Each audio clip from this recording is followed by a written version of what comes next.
이제 아까 뒷면을 보시면 다시 새로운 교재가 있습니다. 1페이지부터 보도록 하겠습니다. 96, 맨 뒤에 97페이지 뒤에 넘기시면 되겠습니다.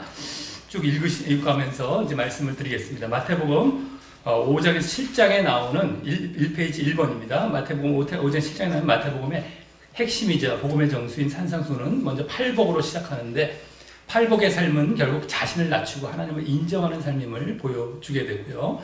특히 마지막 8번째 복에서 의를 위해 핍박받는 자는 복이 있나니라는 말씀으로 마무리되면서 이때 의가 바로 예수 그리스도임을 보여주어서 그럼 예수 그리스도로 인하여 핍박받는다는 것은 무엇인가? 바로 구약에서 선지자들이 그랬듯이 바른 말씀을 고수하기 때문에 오는 것임을 이제 보여주는 게 됩니다.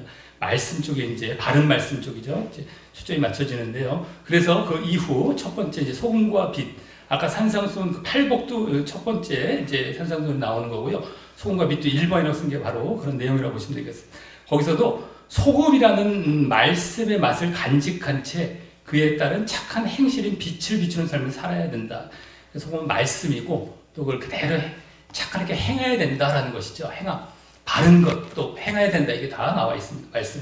자, 이어 5장 17절은 내가 율법이나 선지자를 폐하러 온 것이 아니라 완전케 하러 왔다 하시면서 본격적으로 그 말씀에 관해 언급하시면서 구약 말씀에 대한 완전케 하는 일, 즉 이제 구약을 바르게 해석하는 게 이제 두 번째 2번입니다. 예를 들어 살인, 간음, 이혼, 맹세, 복수, 사랑과 관련된 6가지의 구약의 대표적인 계명들을 해석하시면 보여주십니다. 바른 해석적으로 이제 말씀 해석적으로 갑니다. 그래서 이 중 앞에 5개 아까 중에서 뭐 거의 6개 다도 됩니다. 10계명의 6계명에서 10계명과 같든가 그대로 닮아 있고, 그것은 결국 그 자체로 완전한 구약 율법에 대한 서기관과 바리새인들의 잘못된 해석으로 인한 잘못된 의에 대해서 그것이 잘못되었음을 지적하고 바르게 해석해 주시는 것이다.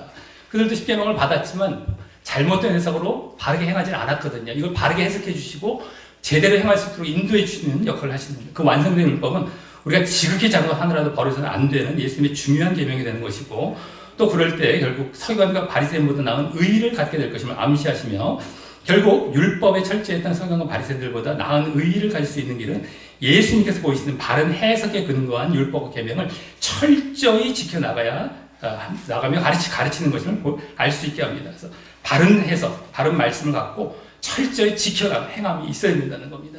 결국은 행함이죠. 바르게 해석해야 이루어진다는 겁니다.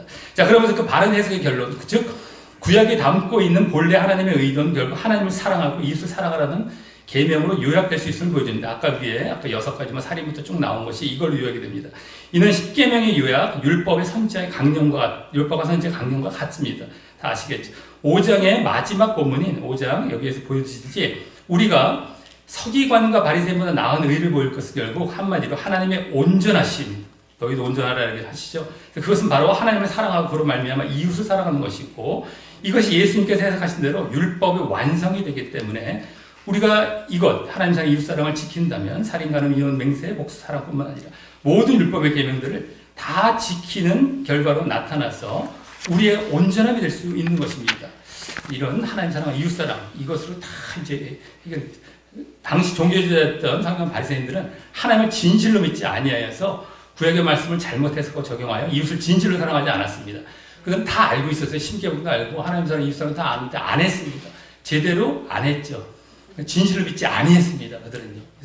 이게 문제였던 것이죠. 이게 1계명에 해당하는 것인데요. 아까 목사님께서 말씀하신 1계명, 거기부터 어그러져서 이웃 사랑 다 하지 않았던 겁니다. 예수님은 그걸 하라고 하시는 것이죠. 예수님은 계속해서 6장에서도 구제금식, 기도와 같은 종교적 삶으로 넘어갑니다. 종교적 삶에 있어서도 종교주의자들이 그렇게 말씀을 잘못 해석함으로 사람들에게 보이려고 하는 외식적인 종교 행위를 지적하시며 이제 외식으로 넘어갑니다. 말씀을 잘못하니까요. 사람에게 보이려는 외식을 하지 말고 하나님께 보이려는 바른 신앙생활을 해야 한다고 다시 가르치게 됩니다. 이게 하나님께 보이려는 게 아주 중요한 수점이 됩니다. 즉 종교주의자들은 진실로 하나님을 사랑하고 이웃을 사랑하라는 말씀의 본래 의미를 잘못 해석했기 때문에 살아계신 하나님에 대한 실제적이고 진정한 믿음이 없이, 이게 이제 출발점, 이게부터 어그러지니까 하나님의 인간적이고 율법적인 이른바 종교 생활로 이들은 하나님을 믿는다고 주장하며 살아왔던 것이다. 지금도 뭐 주일 성수 11절 잘해라 뭐 이런 것만 계속 강조하지 않습니까? 이게 다 종교 행위인데 진정 하나님의 뜻은 그게 아닌데 그것만 율법적인 것만 돌아가는 겁니다. 인간적이고 육신적이고 눈에 보이는 거, 누구한테 인정만 받는 거, 사람에게 이런 쪽으로 다 돌아가는, 지금도 똑같죠. 이 당시에 이랬다는 겁니다. 이걸 교정해 주시는 겁니다. 그래서 예수님께서는 그러한 잘못된 믿음으로 빠지지 않게 하기 위해, 즉 하나님께 보이려는 바른 신앙을 위해 그 이후 6장 10절에서 7장 12절까지는 그에 대한 이제 4번, 네 번째 실제적인 삶으로 갑니다. 약간 종교적 삶이 이제 실제적 삶으로 갑니다. 그래서 6가지 정도 말씀하시며 강조를 하시게 되는데, 이 삶들은 서로 연관성을 가져서 간단히 말하자면 뭐 첫째에게 나오는데 굵은 글씨만 보겠습니다. 하나님만을 선택하고 섬기라. 재물이 아니라. 둘째는 거기도 하나님을 선택하고 바라보았다면 그걸 무너뜨리는 세상 유혹에 굽히지 말고 계속해서 올바를 밀고 나가라. 먹고 사는 문제죠. 셋째도 형제 비판하지 말라는 건데 온전히 하나님을 바라고 섬기는 것이 아직 아니다. 만약 비판한다면 이런 거고요. 하나님만 바라보라는 이쪽입니다. 다 그 사람에게 복음을 권할 수 있는 쪽으로 가고요. 넷째는 마찬가지 이제 진주를 돼지에게 주지 말라고 했는데요. 뒷페이지 3페이지를 보면 그 복음의 말씀을 전할 때 개나 돼지와 같이 복음을 거부하는 자들을 시험을 조심해야 된다. 다섯째는 그 개, 돼지에게 복음을 전하다가 자신의 말씀과 믿음까지도 흔들어 손상시켜 올 수 있는 이런 위험을 방지해라. 그게 성령이다라고 하시고요. 여섯째는 남에게 대접하는 대로 너희 나한테 대접하라. 이게 율법의 선지자예요. 이 성령까지 받아 믿음에 성장하고 있다면 거기에 실제적인 신앙과 믿음의 실천 단계로 사랑, 대접이 사랑. 그래서 5장 17절 처음에 이제 율법과 선지자는 말이 나오는 걸 보았을 때 그거 이후에 이제 또 나온 겁니다. 그래서 그동안의 율법과 선지자에 대한 해석과 가르침을 종합하여 결론적으로 말씀하신 것이며 사랑으로 이제 결론을 짓고 계신 것입니다. 그래서 5장에 특히 5장에 구약 말씀에 대한 바른 해석의 결론이 바로 아까도 사랑이었죠. 하나님 사랑, 이웃 사랑이었던 것처럼 그 이후 6장에서 여기까지의 종교적 삶과 실제적 삶도 사랑으로 결론 지어주고 있는 것을 보게 됩니다. 십계명이 요약과도 같이 말이다. 이것을 제대로 이제 요약이 되는 것이죠. 7장 13절부터는 산상수의 결론부로 이제 들어갔어요. 우리에게 그동안에 팔복, 송가비, 두 번째는 구약을 바르게 해석하는 것, 또 세 번째 종교적 삶, 네 번째 실제적 삶에 대해 말씀하신 가르침들을 그냥 들은 것으로 끝나서 잊어버리고 마는 것이 아니라 이제부터 그걸 직접적으로 실천하고 행할 것. 이 행함 순종인데 이제 여기서 강조가 되죠. 그래서 처음 결론부의 말씀인 좁은 문으로 들어가라와 두 번째 말씀인 거짓 선지자를 삼가라 하는 말씀은 모두 그 예수님의 산상수훈의 가르침들을 직접적으로 실천하고 행하는 것이 마치 좁은 문처럼 많은 사람이 찾지 않는 쉽지 않고 어려운 길이고 또 그래서 거짓 선지자의 유혹을 받아서 잘못된 가르침이 넘어가기 쉬운 길이기 때문에 너희가 철저히 조심해야 함을 말씀하신 것입니다. 그래서 좁은 문 이런 것은 결국 행함 쪽에 관련이 많은 겁니다.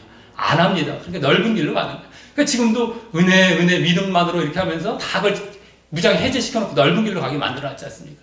행하는 게 좁은 길인데 그걸 다 죽여놓은 겁니다. 그러니까 우리가 좁은 건 이쪽인데요. 어쨌든 그렇게 순종하지 않고 순종하고 행하지 않는다면 우리가 멸망의 길을 갈 수 있고 또 찍혀 불에 던지우는 결과를 초래할 수 있기 때문이네. 예수님은 절대 그러면 안 된다. 경고하시는 사랑의 말씀인 겁니다. 결론의 뭐가 전체가 다 그렇게 되어 있습니다. 분명히 구원과도 연관된 행함을 말씀하십니다. 절대 해도 되고 안 해도 되고 뭐 상급 정도가 아니라 구원과 멸망에 그대로 연관이 된 행함입니다. 자, 7번 마지막 4페이지 7번 산상수훈 마지막 본문인 여기에서도 그 무너짐이 심하니라와 같이 종말론적인 메시지를 잡고 있고 특히 듣고 행하지 않느니라며 행함의 말씀 순종함을 직접 언급하시는데 이것은 그동안의 결론부의 말씀을 정리하면서 우리에게 확실한 순종의 길을 권고하시기 위해 말씀하신 것이다. 듣고라고 하셨기에 믿는 자들에게도 그대로 해당하는 겁니다. 신자에게 얘기해 준 겁니다. 불신자가 아니라.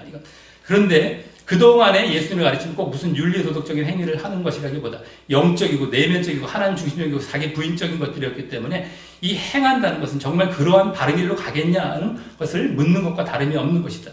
그리고 어떠한 행위를 할지라도 그러한 길과 반대인 육신적이 되고 물질적이 되고 외식적이 되고 자기중심적인 믿음을 갖는다면 그런 모습을 보인다면 그것은 오히려 그동안 산상수훈에서 계속해서 상대적으로 말씀하셨던 서기관과 바리새인들의 의의 길로 가는 것임을 말씀하신 것입니다. 그래서 자기 부인, 영적, 내면적 이게 아주 중요한 그 행함의 요소인 거죠.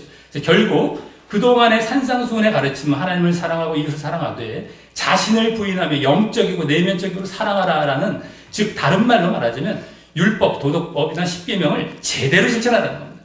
이거를 제대로 너희들이 이와 같은 자세와 모습으로 실천해 나아가야 되는데 그냥 얘기만 하고 하나님 사랑하지도 않고 그래서 이웃 사랑하지도 않고 외식적이고 율법적이고 그냥 육신적이고 이런 걸로 자꾸 나타나니까 그러지 말라는 것이죠. 그래서 이것을 듣고 행하라는 말씀을 하시는 것은 들었으면 행해야 그 믿음이 흔들림과 무너짐이 없이 견고히 설 수 있기 때문에 하신 말씀입니다. 단지 듣기만 하고 행하지 않는 자는 천국 가는 길에 중도에 앉아서 믿음의 여정을 끝까지 마치 못하고 구원에서 탈락할 것이다. 하지만 결국 행함과 순종의 길로 가면 그때 그 말씀이 우리의 신앙을 변화시키고 성장시켜 가게 되고 더욱 그러한 행함의 길로 가게 하고 결국 구원받게 하는 것이다. 구원과 그대로 결부가 되어 있다는 것. 반드시 행해야 되는 구원의 조건입니다. 행함은 절대 구원의 선택이 아니고 상급이 아닙니다. 네, 여기까지 하겠습니다. 감사합니다. 네.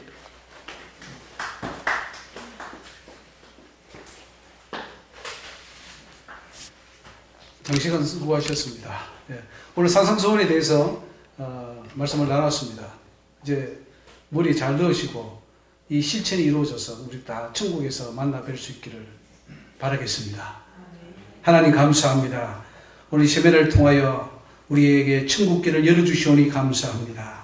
어리석고 무지한 저희들 하나님 말씀을 통하여 아버지 이 산상수훈이 실천되게 하옵소서. 마음이 가난하고 심령이 청결하고 정말 의를 위해서 핍박을 받으며 아버지여 원수까지 용서하고 예수님의 그 마음을 품는 자들이 되게 하여 주옵소서. 하나님 우리가 천국 백성으로서 세상에 빛이 되고 소음이 되며 아버지 하나님 세상에 나갔을 때 예수 그리스도의 향내가 나타나고 예수님의 모습이 나타나는 귀한 역사가 일어나게 하옵소서. 하나님 오늘 모인 귀한 하나님의 백성들 주의 종들 위해 안수하시고 정말로 이것을 실천할 뿐 아니라 가르쳐서 수많은 영혼들을 천국으로 인도하는 귀한 역사만 있게 하여 주옵소서. 오늘도 하나님 동산제일교회를 복주셔 아버지의 이현도 목사님과 모든 성도님들 한마음 한뜻이 되어서 이 산상수훈이 실천됨으로 이 아버지의 마을에서 이 지역에서 아버지의 빛이 되고 소문이 나고 정말로 많은 자들이 이곳에 몰려와서 천국문이 열려지고 구원의 문이 열리지는 놀라운 역사가 이제부터 일어나게 하여 주실 줄 믿습니다. 하나님 감사합니다. 오늘도 하나님 함께하여 주시옵기를 간절히 기도하고 원하오며 돌아가는 발걸음 위에 주의 사역 위에 하나님의 영광만이 드러나게 하여 주옵소서. 감사하고 예수 이름으로 기도 올리옵나이다. 할렐루야. 우리 하나님께 영광의 박수 올리겠습니다. 수고하셨습니다.